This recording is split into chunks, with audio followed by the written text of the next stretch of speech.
स्वामी, दुर्गुण मुळापासून उपटून टाकण्यासाठी ही एवढी छोटी कृती पुरेशी आहे? नामस्मरण हे मनाला शुद्ध करण्याचं शक्तिशाली साधन आहे. आणि एकदा का मन शुद्ध झालं की वाईट सवयी आपोआप बदलतात.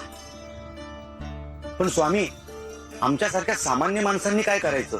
म्हणजे आम्ही समजून घेतो, पण कधी कधी राग आणि लोभ यावर ताबा राहत नाही आमचा.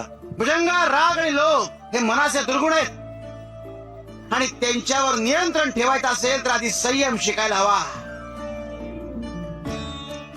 आणि ह्या करता नामस्मरण हाच एक मार्ग आहे. स्वामी, नामस्मरणाने सगळं साध्य होईल, पण माणसाला आत्मविश्वास कसा मिळतो हो? माई, नामस्मरण हे आत्मविश्वासाचं मूळ आहे.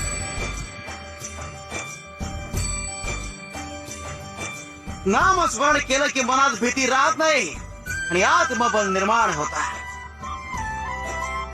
स्वामी, तुम्ही आम्हाला असं शिकवत राहा.